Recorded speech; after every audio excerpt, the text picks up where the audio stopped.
Hello అందరికీ, నేనైతే విత్తనాలు వేసాను కదా. లాస్ట్ టైం వీడియో పెట్టాను.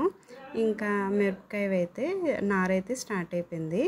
మనకి ఎప్పుడు అంచనా ఏంటంటే అరచేయి కన్నా ఎక్కువైతే ఇంకా మిరపకాయ నారు తీసేసి మనకి ప్లేస్ ఉన్న దగ్గర ఒక్కొక్క దగ్గర ఒక్కొక్కటి నాటుకుంటే సరిపోతుంది. చూసారా, బలం చాలక చిన్న ముక్కలు అయితే అలానే ఉండిపోయి కొన్ని ఇంకా తీసేసి నాన్నైతే ఒక్కొక్క ప్లేస్లో ఒక్కొక్క మొక్క అయితే వేసేస్తున్నారు. నేనైతే ఎండుమిరపకాయతోనే వేసాను అనమాట. ఇవి ఎండుమిరపకాయ ఉంటాయి కదా మన ఇంట్లో, ఆ విత్తనాలు తీసుకున్నాను. బాగా పొడవుగా స్ట్రాంగ్గా ఉన్నవి తీసుకుంటే సరిపోతుంది. ఇంకా ఈ ఎండాకాలం అయితే మిరపకాయలు చాలా బాగా వస్తాయి. దానికి సీజన్ ఇదే అనమాట. ఇంకా మీరు కూడా ట్రై చేయండి. మనం ఎప్పుడు కూడా మొక్కలు వేసుకునే ముందు మట్టిని ఇలాగా గుల్లగా చేసుకోవాలి. అప్పుడే దానికి బలం బాగా సరిపోతుంది. ఇంకా నేనైతే ఆవు పేడ కూడా తెచ్చాను అనమాట.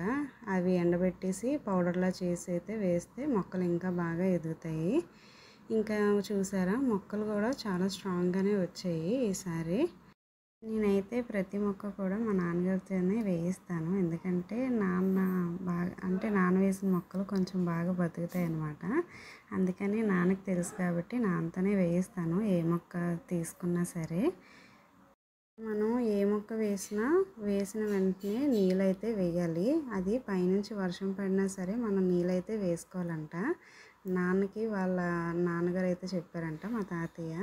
అందుకే ప్రతిసారి మొక్క వేసినా పైనుంచి వర్షం పడినా సరే నాన్న అయితే మొక్కకు కొంచెమైనా నీళ్ళైతే వేస్తారు. ఈ వీడియో నచ్చితే లైక్ చేయండి, సబ్స్క్రైబ్ చేయడం అసలు మర్చిపోవద్దు.